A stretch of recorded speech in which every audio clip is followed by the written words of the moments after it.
You just tuned it in. Global and worldwide. Hitting you on the one with no delay. Because it's the Fighter's Voice. The Fighter's Voice. With your fighting host, Richard-Ortiz. And the formidable co-host, Mr. Cole-Escovedo.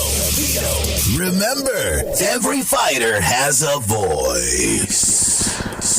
Hello, everyone, and we're now listening to The Fighter's Voice, the only voice that matters. I'm your host, Richard-Ortiz, here with the co-host with the most, The-Apache-Kid, the UFC veteran himself, Mr. Cole-Escovedo. What's up, man? How are we doing today? We're doing good. Remember, every fighter has a voice, and so do you. Yes, here on the Fighter's Voice Knockout Radio Show. We have a knockout show for you today with a recap of last weekend's boxing and MMA events. Canelo adds another bout on his collection at a higher weight.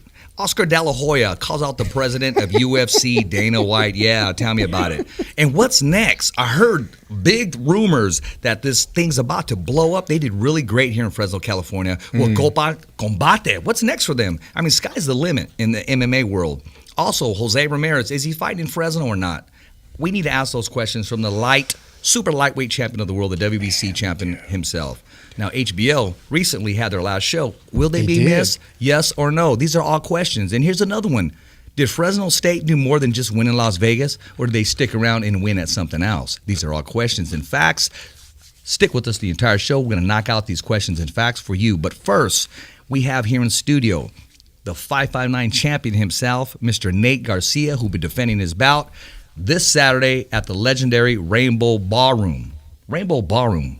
Man, I mean, Selena sang there at the Rainbow-Ballroom. Mm-hmm. You heard of the Rainbow-Ballroom? Mm-hmm. Nate, first of all, welcome to the show, Nate. Hey, thanks, man. Do you know what is behind the Maple Ballroom? I say Maple Ballroom? Yes, Rainbow-Ballroom. Rainbow. I'm tripping. I said Maple from Madera, California. Because I'm from Madera and I'm thinking ballroom, man. It has me tripping. Right. Do you know what's behind that? I do not.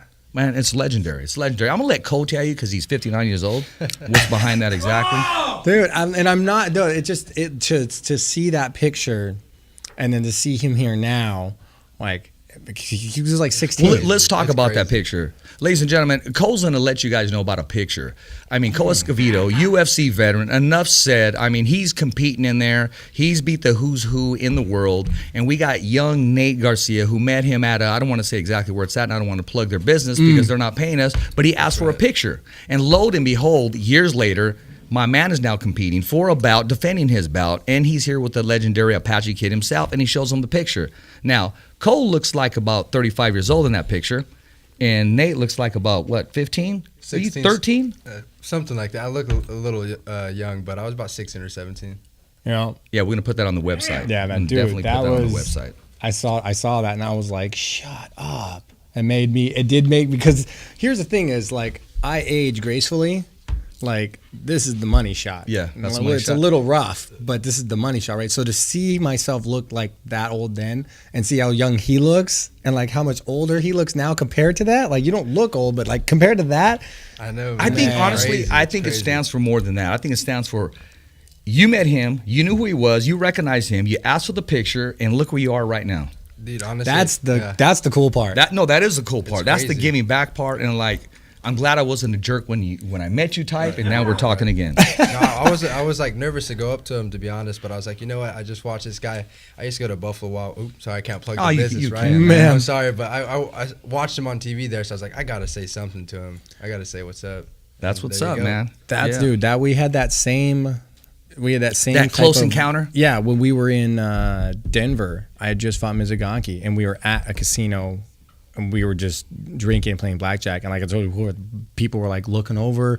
And my buddy's Dungeon goes, dude, hey, dude, you know those people? And I was like, what are you talking about? Dude, I don't know anybody here, bro. This is Colorado. Yeah. And he's like, dude, these people keep looking at me. I'm like, and I look up, and the fight had made it on to the pay-per-view. And then, like, around that time is when I got that text from Joe Silva going, oh, hey, by the way, we had time, so we bumped your guys' fight up to pay-per-view. Good job. TV. Yeah, on TV. It was once you get bumped up to pay-per-view, that like changes things. Like, so was it on while you're sitting there? Yeah, they were. Oh, it was on TV. Yeah, and you're sitting down playing we had sitting there, blackjack? and they had time before who was main carding on that? It was Rampage and Jones were main on that card. Nate, you're familiar with Rampage and Jones. That was actually a good fight. It did. Was, actually. We were gonna get fight of the night until that happened. Okay, Rampage and Joe's. I remember watching that fight. I snuck in long story short. Yeah. So you were on that one? Yeah. I'm going to look that in up, Colorado. man. Yeah. It was a good card. It was fun. But so you get that same feeling of people that they'll say the same thing, but like, oh, I was nervous. And it's like, dude, don't be. Like, if you see a fighter or something that like you want to go up and talk to, even in the football, basketball, soccer, it not necessarily is the smart ones, but the ones that know that they're still just a person are the ones that are going to say, yeah, dude, totally, right away. You know what I mean? You know what? I like to stick around and see what they're all about. Now, they're with their family. I get that. I understand that. I mean, there's an opportunity. It'll present itself. Exactly. But as far as like being like these other networks that just continue to hound you, no. But if you're there and you're approachable, absolutely, man. And here's the thing.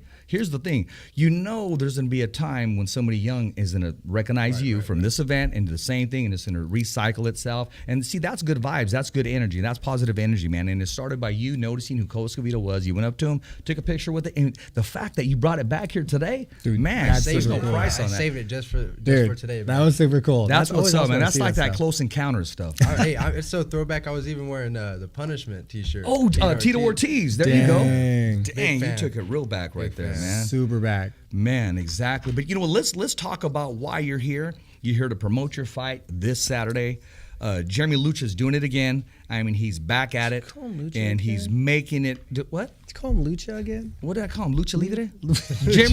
Basically, yeah. That's how it's coming out. Listen. Before you interrupt me, Cole, I've talked to Jeremy. He said, Richard, just get it close because people jack it up all the time. And I said, no, I do want to get it right because when I announce names, I want to get them as right as possible. But he's back at it again, man. He's making it happen. Man. And absolutely, he took a rain check because his son has practice today. But his son was going to come on tomorrow, but they have practice. They got a big tournament this weekend. I was going to say Fresno State match, right? Fresno State. Speaking of Fresno State, congratulations, Fresno State. Dude. Bulldog country all day long. Right? And I heard congratulations at the casino, too, that they did really well too. What was that about? Like, did they go and bet a bunch of money in Vegas? I don't know, man. I mean, there was a couple local channels they were broadcasting, and they kind of left everybody hanging there. So I'm just kind of throwing it out there, questioning, asking them, and if they did, more power to you, man. That reminds me of guys that you would see at hanging out at the bookie places in Vegas at like MGM and stuff. Nate, do you ever gamble? I'm not very good, man. So you don't know where to start? The slot machines or something? Nothing. Maybe I'll go with my mom. She likes to gamble. Oh, there you go. Hey, moms win like a bingo and stuff. Shoot, they get down, man, and that's good. Yeah, they do. I need some of that luck. They do. Like they really you do. Just watch little old ladies in the casino watch. They'll just press it. It's like, what are you gonna do with all that? And the reaction's not even like crazy. Yeah, like they expect just sit there it. like, hit it again. Yeah, dude. Yeah, that's the best. I'm like, you just want like $4,000, especially if you're right? sitting in their chair or their machine, they're gonna let you know. You can feel them looking over you, and they have that look. You know that. I mean, hey, they're fighters themselves. They'll hit you with a purse. You gotta follow them. They will literally hit you with a huarache and a purse. If it's a Mexicana, the purse is coming out. Coins. Yeah, coins, the huarache, the tortilla, everything is coming your way because you're in the machine. You're a machine. But what I like about you, Nate, is you don't gamble when it comes to the cage. You take your own two judges in your own hands. And tell us about training camp. It's been a lot of rounds with sparring, grappling. I train with a lot of good people. And you train at? The Dungeon-MMA. Plugging right here, rocking the shirt. Right there. Alex's place. About. Yeah. The best, I think the best gym in town, obviously. Yeah. Especially Art's a nice guy, great owner, man. He is, and we have a lot of fighters. James Art Hampton, Peraza. Art Peraza, guys. We have I think it's IKF kickboxing champion James Hampton, UCA boxing champion Mike Valle. Those guys right there, they put it on me, man, and I get confidence from there because. When you train with people like that. Oh, they're getting you ready. They get me ready, man. They're getting you ready, man. Too, so, we're a family there. No, and that's good. And you know what? That's the way a lot of gyms are, and that's what they call it a family. Right. Yeah. Do you miss those days, Cole? Yes and no. I obviously do miss it. What do you miss? What part do you miss? Like he said, having that team family atmosphere. I remember early in the days when a lot of us were all starting out, we all helped each other, and it was just one big team. It was family. It was just you did Jiu-Jitsu and you did Muay Thai, and just everybody cross-trained. It was just family. It honestly wasn't until you start really looking at money to be made is when you start to see separation in gyms. That unwritten rule, you're not going to go to that other gym and so forth. Dude, when we went over to, I won't name names, but we had a gym we were going to where Bullard and Marks. Yeah. Where that place is now. There was a gym in that parking lot way back in the day. The place that we showed up and we were going to get that golden interview, but it just said, you know the way I said golden? I said golden because it hasn't been officially announced at the time. But he was there. We were ready. Man. But I respect that. Man, what are you going to do? But it was in that parking lot. We had a gym there, and we just opened one like right across the street. Mm-hmm. Like it's when that separation starts. That's where gyms start to break down. Yeah. There's just too much money to be made, and everyone started to realize it. But yeah, you know what, Nate? I want to ask you. Tell us a little bit about you, man. I mean, did you just start off wanting to be a fighter? Did you play sports in school? Did you wrestle at all? What got you into the sport of MMA? I was wrestling. Wrestled. Make the mic your friend, my man. It don't bite. My bad. That's all right. I was wrestling. Elementary school, a little bit of middle school. That was about it. I didn't really compete too much after that. I was into soccer, stuff like that. But, soccer's a great sport. Yeah, I got to give it to my mom though. She definitely is the one that kind of. It's funny. Art had gave my mom a T-shirt of his school, and I was already looking to do some karate and stuff like that. And then I called him. I didn't know MMA was tied to necessarily what it was, but you look up MMA on YouTube, what pops up? Yeah, UFC, right? And it's funny. Royce Gracie, Ken Shamrock. Well, you talk about Rampage, and the first video that I saw after I got off the phone with Art was Rampage Jackson versus Rashad Evans. And that highlight video, I was like, I got to do this. So just like any young kid, 16, 17 years old, they become a fan, they watch it, and that's how it happened, And then that's you were inspired. You were inspired by it. You were inspired by the event itself, not so much the fighters, but the event itself, right. And it took you to another level, man. I can understand that, man. I dig that. I get inspired when I see other announcers, other people doing what they're doing, but I also get inspired because we got to take a commercial break. We're going to take a quick commercial break. We'll be right back, so stick around, man. I'm going all over. Don't go anywhere. I want to cover about this. You do not want to miss this. Dana White calls out Oscar De La Hoya, and he gives him a challenge. We're going to come right back. You can hear about it more. Remember, this is Richard-Ortiz with the Fighter's Voice Knockout Radio Show. Remember, every fighter has a voice. So do you. Full of nachos. Dude, man. I'm Bob Arum, and I'm with the Fighter's Voice. My name is Andre Ward. Knocking out the competition. Fighter's Voice! The Fighter's Voice. Welcome back, fight fans, and thank you for joining us here on the Fighter's Voice, the only voice that matters. This is round 2, and it's called the Cole-Escovedo Beatdown. Cole, knock out these sponsors and beat down the world of MMA. Man, what hats do we got up here? We don't even have one. Well, we've got Dying Breeders. Right, we got that one made. That's a Dying Breed guy hat, right? Dying Breed hat, yes. The Dying Breed logo. So that literally is just an example of what they'll make for us, guys, right there. So take a look at those ads. There's those sweaters, long sleeve shirts. We're working on those right now. I just got off the phone with the manufacturer, and he's working on them. I mean, it's Christmas, so he's just pouring them out of his ears. But let's talk about the hat. $20 a hat. $20 a hat. So family and friends, I'm giving you the opportunity to pay $20 for these limited edition hats. It's $20. $20. 2-0. And they're just, you latch that onto your stocking stuffer and boom, you're there. Boom, you're there. We've got Bobby Salazar's. Where's the salsa? Oh, there it is. So good. I finally got some more. It's delicious.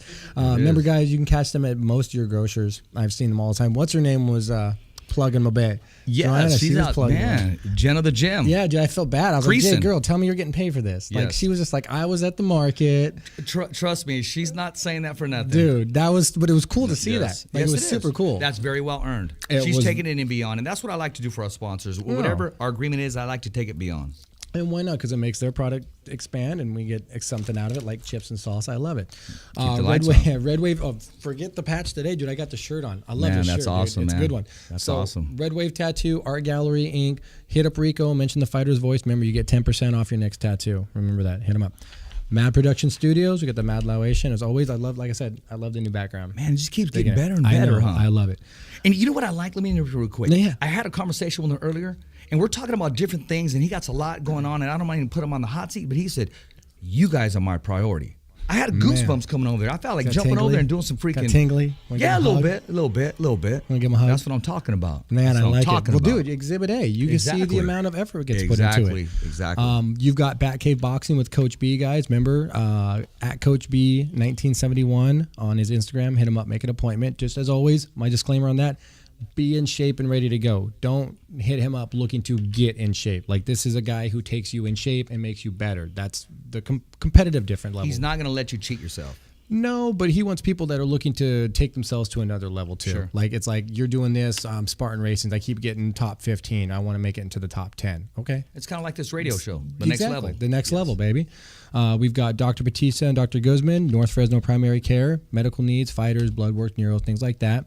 Miles Harris Esquire, as always, down on Kern Street, guys. Remember, serious crimes, drugs, felony, divorces, gangs, weapons, Child support. Yeah, real ugly things that you actually, because you can have like a regular lawyer for a child support case and just get bulldozed, run over. Yes. Miles is the kind of guy that's going to go, okay, fair, but no, it needs to be like this, or he's going to object to something. He's going to stand up, and at least he's going to know what he's talking about. And too. no one's exempt. Exactly. So everyone gets in trouble, guys. So God forbid you do, but if you do, Miles Esquire is down on Kern Street. He's got downtown office, so hit him up today. Look up, check out his website. I'm not going to give you all the info. I want you to go check out his website, guys. And as always, thumbs up for Richie Productions. Doing this as always, man. Yes. And I do want to say one thing about Miles Harris, man.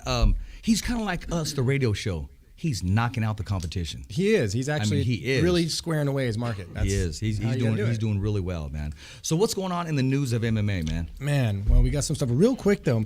Defending the belt. Do you get another one? No, I'll keep the one that I have. Yeah, you'll keep the one you have. Jeremy, you're killing me, man.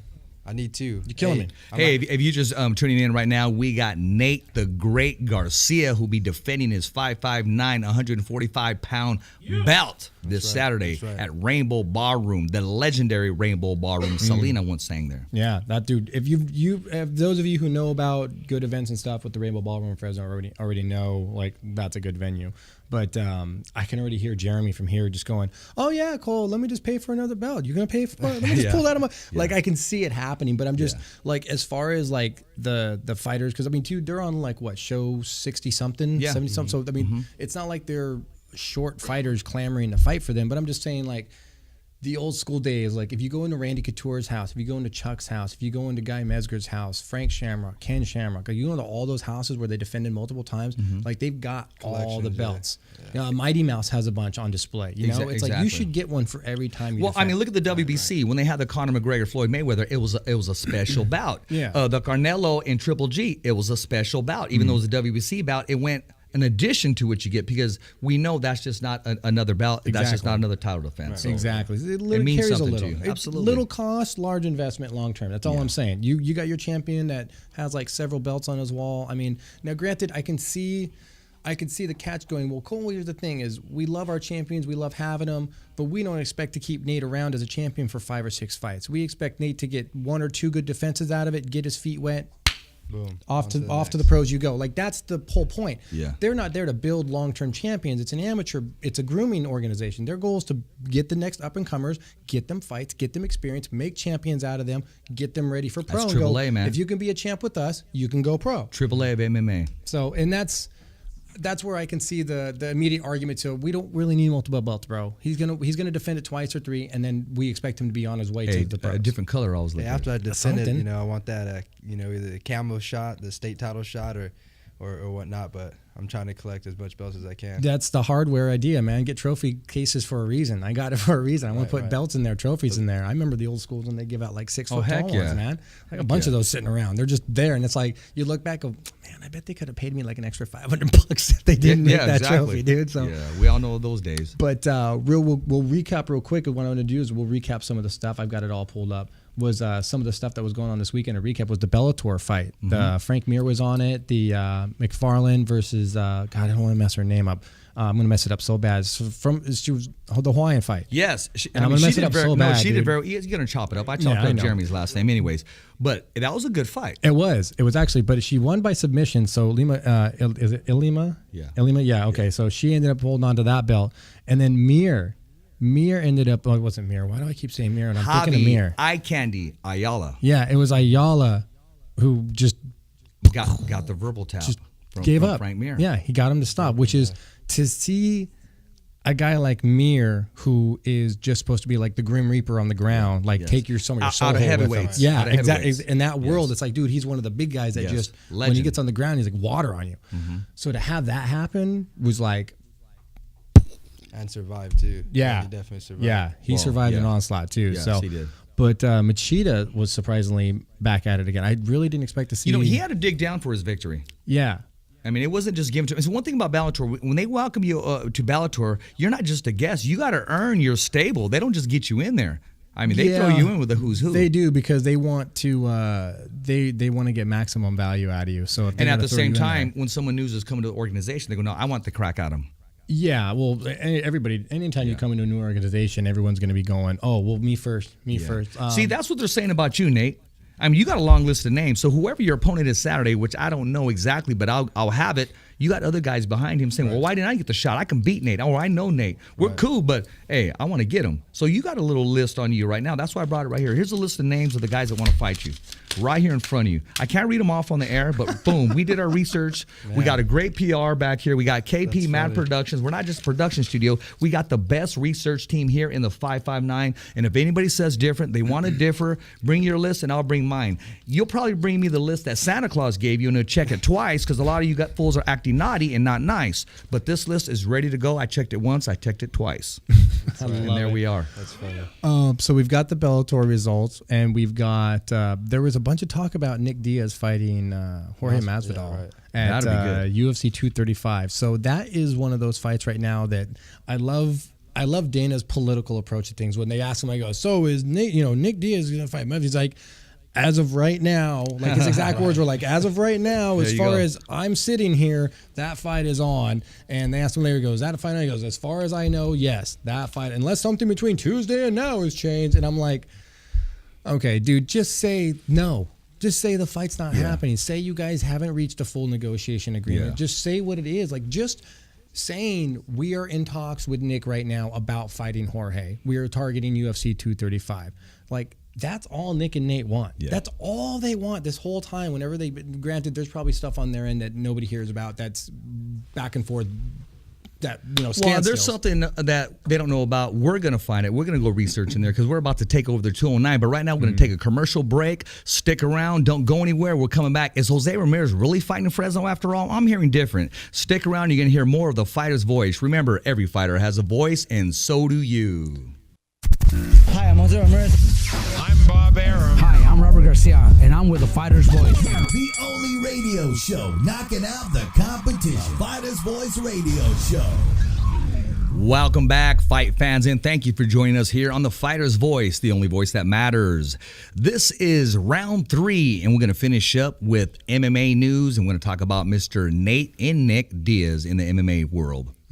Like I was saying earlier, you can't just say fights are going to be going on or hint at them. Like, if you just come at Nick and Nate and be like, hey, dude, we'd love for you to fight this guy. Here's the price we're thinking. Like I said, some of what we don't hear about that's causing the stonewall or the he said, she said game that we're seeing right now is they jump the gun. They send offers that they feel should be an acceptable offer that they go, or something. But at the end of the day, they keep forgetting there's managers involved. So when you see them announce a fight, that has to tell you that, okay, well, somebody on their end had said okay to this. They might have said, okay, let me take it to Nick. And that guy that they were talking to might have taken it as, okay, they're going to take the fight. When in reality, it's just, let me take this to Nick and see what he says. But sometimes the money offered might actually be okay money. The problem we have here is a cause and effect. You've got guys like Nick and Nate Diaz, well, at least Nate, who have fought guys like McGregor. So they've tasted that level of money. That extra level. They know the money exists. Like, they know. Before it was just, once the sport gets to a certain stage. Then it was once it gets down to this point. Well, dude, it's been like a decade and a half already. Like, how much farther does it have to go? And Nick tasted spider money. Yeah, that's right. Yeah, exactly. So to have that and know that money exists and to Yes. know that they can actually fill those seats, which I don't have exact seating numbers for gate numbers as far as like when Nate and Nick both fight. Like, if those numbers are actually up, somebody may pull those numbers out because I know Dana White loved data and go, actually, those gate numbers are actually here compared to other guys. And it's like, well, that's where we're coming from. So you can say all day long, I'll watch Nick, I'll watch Nate. But sometimes the numbers that are offered are usually numbers based off what they feel you can pull and what feels you can pull and they can still make money off of you. So I'd have to see those numbers before, but usually when Nick and Nate go, that's lowball. They probably got lowballed because they know what they're worth. They know their value, and Exactly. then they want to add tax to it. Speaking of that, right now, I don't know what exactly takes place in the amateur world, but I got to ask you this, man. When do you start receiving a check? My question is, when are we going to turn pro? When I say we, because we're team Nate Garcia. That's right. Because I've watched you from the get-go. Is it 2019? I'm not looking ahead of your opponent or this Saturday, but these are the questions that come my way, and these are the questions that need to be asked and addressed. So what's your take on that? Well, I've been with Art, since I started, so I trust him. I trust his opinion. Art Peraza, Dungeon-MMA. It's just about getting down with him and feeling when us as a team feel ready.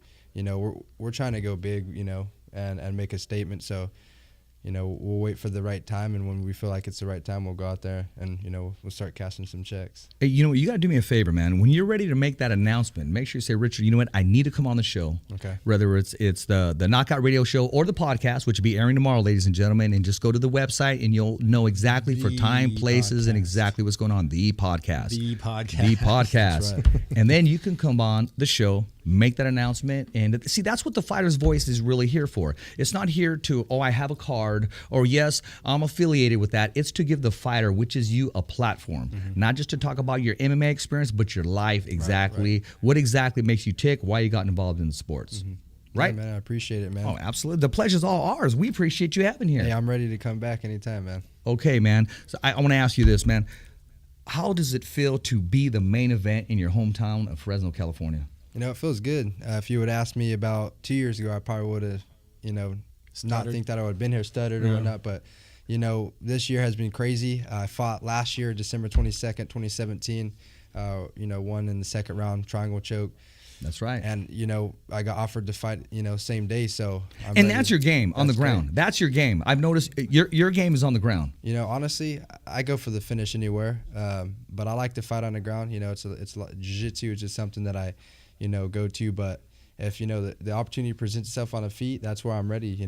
That's what I like to do, especially out of the dungeon. We come from a stand-up camp, but, Pacific Martial Arts has done a great job with my jiu-jitsu, and I just want to be a finisher. So that's what get the fans to tune in and make people like you. So, stand on the feet with me. You're going to take a few shots. You're going to want to take me to the ground or whatnot. But, I was going to say, he's giving himself an avenue into when he just wants to finish you. That's it. All fights start on their feet. So he's like, well, I'm doing this with these guys because I got to start there. So I'm going to try to knock you out or finish you or make you quit. And then if you get me down or you outbeat me and I just bring you down, I've got these guys making it so that I have the chance. I still have an answer to beat you there. So I like that. It's a good approach. It's just my training, confidence in my teammate and belief in my team and stuff like that, I want to cover something, but I got to ask you this, man. I mean, that beard is working for you, man. I'm noticing there's some handlebars right there, man. Kind of that Uncle Creepy look, man. Let's talk about that look, man. Is that something you just said, through training camp, I'm just going to let it sprout out? The ladies love it, you love it, or what's going on, man? Hey, of course the ladies love it, man. That's what's up, man. I'm just kidding. They probably walk up all day and just try to twist them out. No, I couldn't grow a beard not too long ago, and then one day I tell everybody I wake up and boom, there it is, and the mustache, it curls itself, so I just got to flow with it. You know what I mean? There you go. We're gonna get Uncle Creepy to shoot you beard management tips on that because he's got this old school 1920s boxer. Hey, that works for him though. Dude, it does. Hey, that works for him. I don't know if it's intimidating or what it is, but it throws your opponent off. I don't know. First of all, I mean, that's a dang good mustache. Exactly, but that is a cool nickname, Uncle Creepy. Man, that's a cool name right there. I do also like the Tyson Fury, the Gypsy King. I love that. That's kind of cool. That is cool right there. Ooh, speaking of boxing, yes. Okay, so I want to get your take on this. So this kind of shows exactly what I was talking about now we know how to pronounce it. DAZN.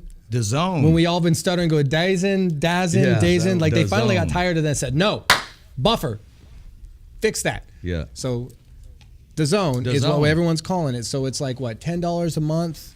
So you can get a year subscription or do monthly. So it's going to cost you about $100 a month. Yes. Okay. Just watching that commercial and seeing the guy that Canelo fought, which came out of nowhere, by the way. Right. I didn't even know the dude was going to fight until days before. Yeah. So Rocky. What exactly? So what I called before was they signed him to a buttload of money. Mm-hmm. How many fights they're going to squeeze out of that young man in order to fulfill that contract? They never mentioned that. So you're now seeing the cause and effect of what's coming is you're going, and because I saw people going, oh, he went from fighting Triple G to this and that. Well, here's the problem that they created for themselves is they bought a guy, they signed him and said, we're going to pay you X amount of dollars. And he was like, see, and just sat there and was like, I'm going to take this money and do whatever. They were like, oh, wait, darn, we got to squeeze some numbers out of you. We got to get how many. So Boulder. Exactly. Boulder. You know, I love those commercials, by the way, dude. They had Boulder Sly. Those were good. Those were cool. But I don't know how this is really going to translate. There didn't seem much promotion power behind. He just fought Triple G, and you're going to have him on this new company. I feel like somebody wasn't at the marketing meeting, because even as me as a casual boxing fan, I didn't even know about it. You know what? Speaking about that, man. Well, first of all, look who he's coming from, Golden Boy Productions, and I got to talk about this. Oscar De La Hoya, Dana White. I mean, a lot of people are talking about it being a joke, but Oscar called him out. He said, "I'll kick your, you know what, inside of the ring." Dana came back and said, "You're upset because my corporation's kicking yours, and get your facts straight. Let's talk numbers." In the last conversation Oscar De La Hoya had with the public, he said, "And once you get out the juice, we can meet in the ring." Now, Dana White counters back and says, okay, we could talk numbers. You can get on the show. We can go head to head, and then we can both take a drug test. So fire on fire. There we go. I mean, it is what it is. You know, that fight's never going to happen. No. And B, if it did. Well, don't be. I think Dana would take it just to take it. I think he would. I really do. In the ring. I really do. Okay, you're Dana White. Because we talked about him, remember, getting ready to fight Tito Ortiz, a boxing match, and Tito that was a out. Promotional stunt, though, first off. So you're Dana White. What do you stand to gain by fighting De La Hoya? I'm not saying win, but what do you stand to fight by fighting De La Hoya? What do you get to win? What do you stand to win? Dana White is a prideful man.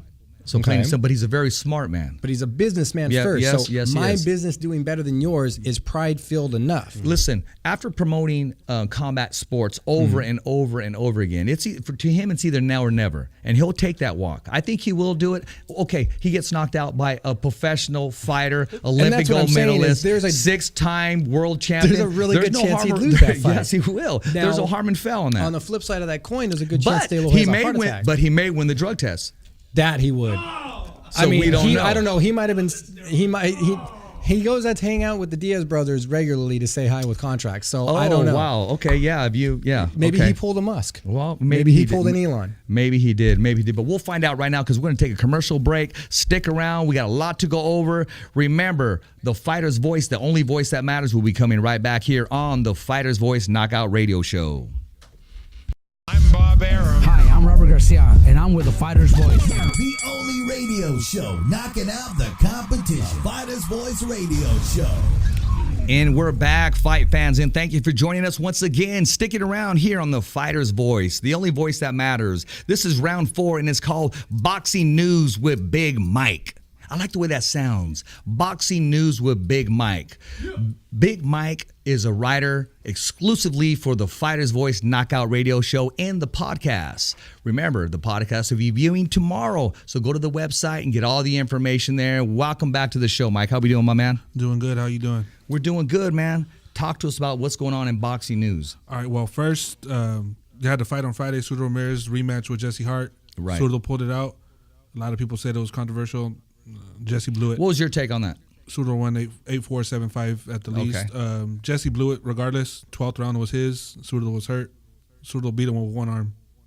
If you are in a championship fight and you can't do nothing about it with the one guy with one arm, you don't deserve to be there.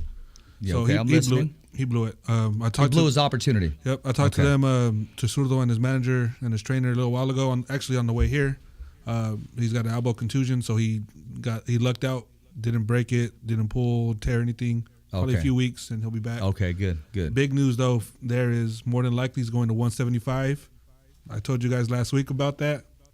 He's either going to fight the man that knocked out Adonis Stevenson, the Nail, he's going to fight the winner of Canelo-Alverez February 2nd. Ooh, I like that. So he said he's having a little bit of trouble. We're talking about the rematch with Kovalev. Yeah, he said he has a little bit of trouble making 168. He could still make it for the right fight, but if not, he wants 175 because there's fights there. 175 is calling him. Yeah, he's calling him big time. He's got the height and everything. So first, let's get out the way. Canelo's not fighting him. They're not going to fight. That's not going to happen. Let's get that out the way. He probably could, but he's giving up too much body mass. Yeah. And there's no reason to. There's no reason. Well, it would be a big fight in Mexico. Absolutely. But no, it's too much. Fight. That's too much body mass. That's a big dude. Yeah, he's 6'2". I talked to him in Las Vegas. I was actually going to play a reproduced soundbite like other people do, but I just said no. I'll wait and get a new one. But very nice guy. His English is a little better than he allows you to be, but there's something going on once the cameras are rolling. And I get that. That's his PR people, his management team. But he's a very nice guy. He's trim, and he's a big guy for 168. When I went to visit him in Long Beach in the beginning of the year, he's a lot bigger than what he looks like on TV. Like he's the height. I'm 6'1", and I was still kind of like, man, he's in shape like year round. Yeah. So he doesn't take a day off. You follow the sport of boxing, right? Every so often, not too much though. Well, I mean, you're familiar with our champion from Avenal, Mr. Jose. Right. Yep. I've actually met him a few Avenal times. King Ramirez, and that's the nickname I'm going to give him right now. Jose the Avenal King Ramirez. Lightweight. Right. WBC, the green belt. Big bank, little bank. That's right. Exactly. Continue, proceed, my man. All right, and also speaking about February 2nd, the Kovalev rematch with Alvarez. Yes. Oscar Valdez will fight on that card. Okay. I actually spoke again with Frank Espinoza on the way here, his manager, getting information about Frank that. Espinoza. Now, is that the manager you hooked me up with when I talked to Benavidez? Orozco. No, Orozco. Yes, I'm sorry, Orozco too. Yep. Okay. Big shout out to Frank. Nice guy. Yeah, what's up, Frank? And so he's come back February 2nd. We'll be on that card. Co-main. Still working on the names. Yeah. Idea is, again, victory. If Frampton wins this Saturday, they'll meet up some point in the summer probably of 2019. Anthony Joshua was at Canelo's fight on Saturday. I noticed that. And, we're hearing, he wants Wilder, but let's make it real easy. He's going to be at a White Chisora rematch. He was nowhere near L.A. for Wilder Fury, so take that way. No disrespect to Joshua, but I think that kind of tells who he wants. Yeah, and he's going to stay in the UK. He's making big bank over there. Supposedly, because he likes how it was in New York, he might return to the Garden in April for Jarrell Big Baby Miller, who's going to fight in January. You think Big Baby's ready? Punch his chance? He's as ready as he's going to be. Okay, there you go. There you go. Very well said. I don't say he doesn't have a chance. He's a good fighter. I do feel if he was a little lighter, he'd probably be better, but maybe that size that he has, because he's pretty quick. For that size he has now. And styles make fights. Yeah. What I like to see, honestly, nobody really talks about that. I want to see King Kong and Wilder. And Joshua. That would be a great matchup right there because styles make fights. Too dangerous. Too dangerous. Yes. That was an option twice already. Yeah. Way too dangerous. He's seen what Wilder was able to do with them. And I honestly believe Joshua's, again, better boxing technique. Wilder's stronger and I think has a way better chin because Wilder's been caught and has not gone down, and Joshua has, and he's been wobbled. Right. So, it is what it is. But I do probably see it, Wilder and Joshua, kind of Canelo Triple G type. Okay. By the end of 2019 or the first part of 2020. Okay, that's good. That's good. So let's get this clear. I mean, Jose Ramirez, is he fighting in Fresno?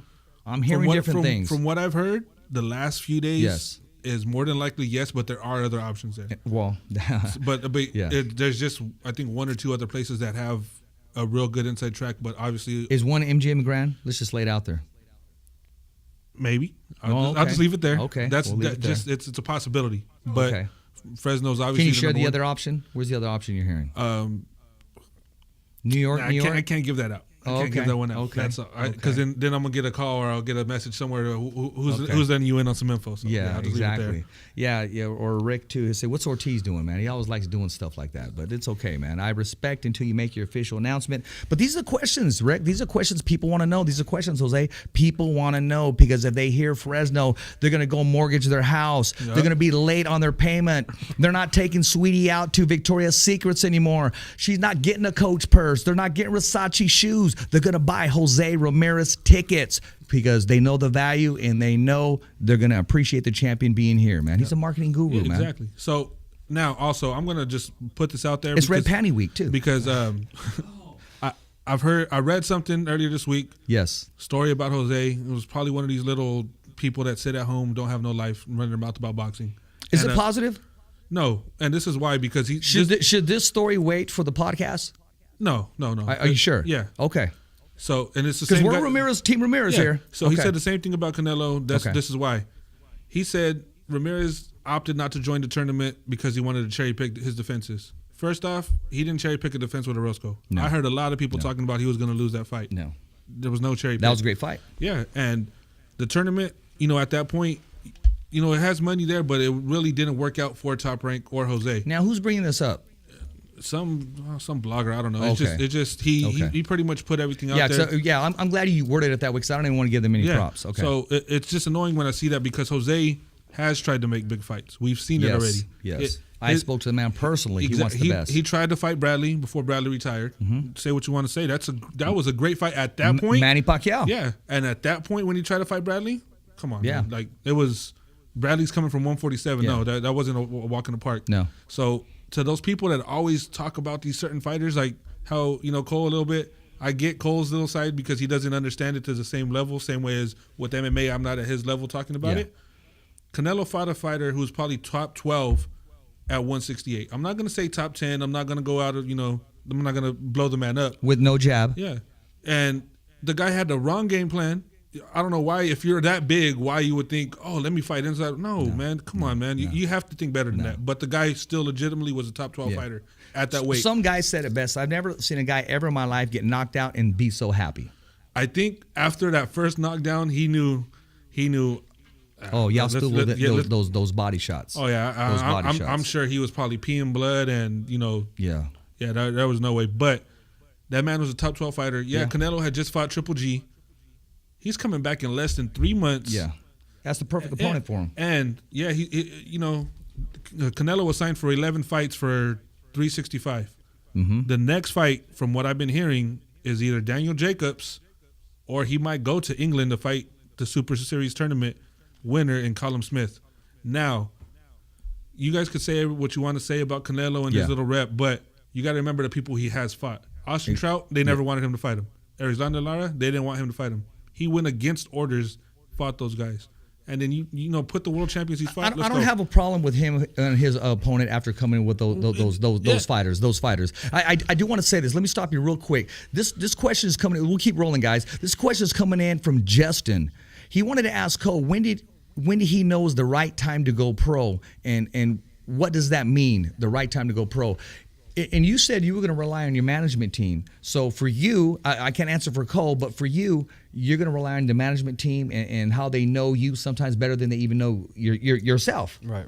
Yeah, it's I think a team, comes together and we decide, as far as the performance goes, the poise goes. It's all about being poised in the ring or the octagon or whatnot. So, but yeah, it's up to my team and my trainer. Okay, I just got to get that out there. I want to address the question. Mike, didn't mean to cut you off. We're going to be coming right back. We're going to take a commercial break, and we'll be coming right back here on the Fighter's Voice Knockout Radio Show. We're knocking out the competition, and we'll be knocking out these questions. We come right back here on the Fighter's Voice. I'm Bob Arum, and I'm with the Fighter's Voice. My name is Andre Ward. Knocking out the competition. Fighter's Voice! The Fighter's Voice.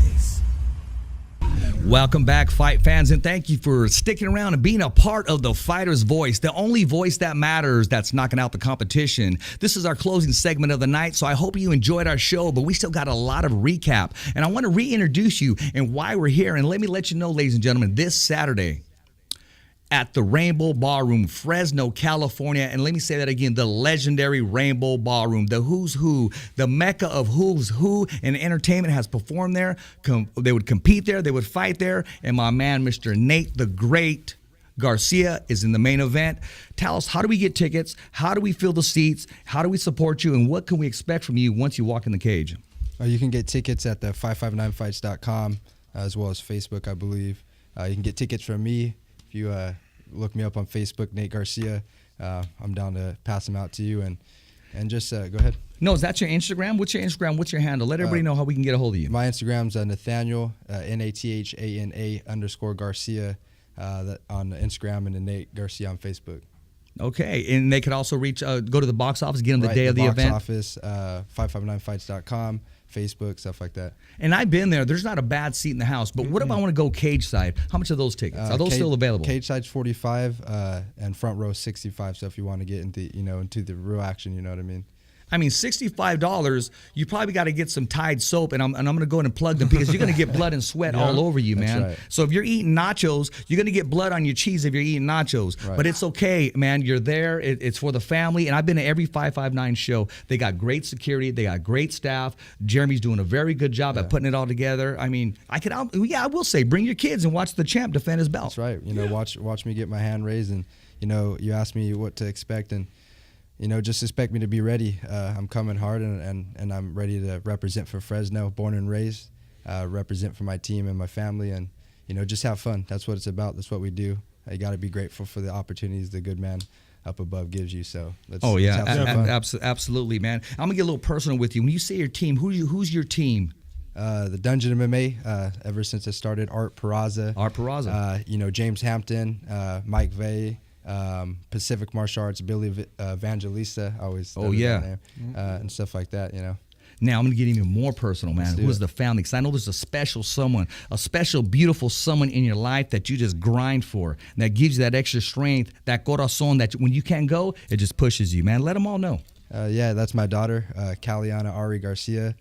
Best thing that ever happened to me. Love that little girl so much. It's all for her. There you go, man. There you go. Because it takes a lot of wits. It takes a lot of guts. It takes a nice set to get in there and just walk in there. I mean, fighting's not for everybody, man. And to go in there, you can be the toughest guy in the world, but it's the mental part, man. And right now, I'm watching you, and I didn't mean to bring these chips in front of you and stuff. And I know you're cutting weight. I'll eat all the whole bag because you're a professional and you're disciplined. How's the weight cutting going right now? You know, it's going good. It's always, you know, to me, when you're a champ and you're ready to be pro, you know, it comes easy. You know, discipline is what it is. You know what? 2019 is around the corner, and I don't want to get ahead of myself, man. But I mean, you know, we here at the Fighters Voice, man, we're gonna start endorsing some of our fighters. What I'm saying is the next time you come in the ring, before your career is over, I want to say the next time I can see the Fighters Voice patch or the Thumbs Up for Richie promotions on your shorts, where, you know, we can probably help out with some of your meals, some of your training expenses, your hotels, whatever it takes, man, because a lot of people like paying in dollars, but we like paying in different things that a fighter really, because you can ask a fighter, what do you want? And okay, I'll take some Jordans, but what do you need? You need your meal preparation. You need your hotel away from everybody else, because you need that time to just focus and be smart. And I'll tell you what, next time we want to be a part of that, man. Matter of fact, you know what? When do you weigh in? Saturday? Okay. You weigh in Saturday? Saturday morning. Okay. The Fighter's Voice is going to take care of your meal after you weigh in. So get the biggest steak you want, okay? And put it on the Fighter's Voice Knockout Radio Show. You know why? Because we're knocking out the competition, and so are you. Thank you, my friend. I appreciate it. Mike, in 30 seconds, man, tell us what can we expect in this boxing news coming up?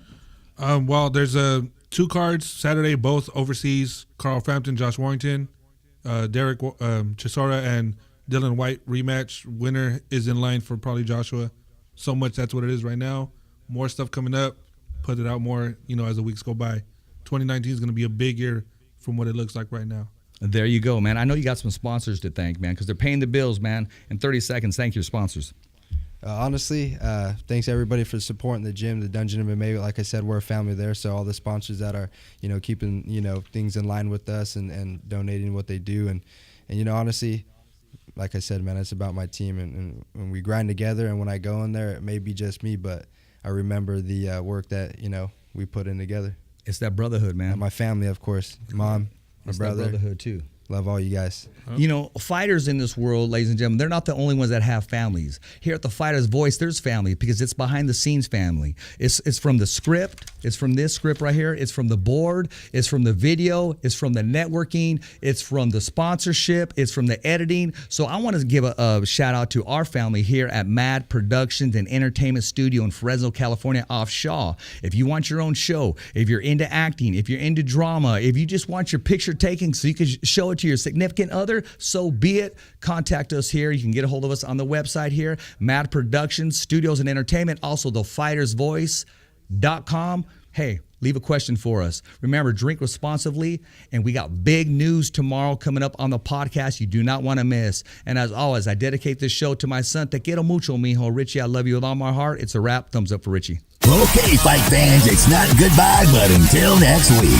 Remember, it's always voiceography at its finest. So on behalf of Richard-Ortiz, Cole-Escovedo, the special guests, and all the crew right here at the Kick-Ass Podcast, saying hasta luego, babies. And always, thanks for listening.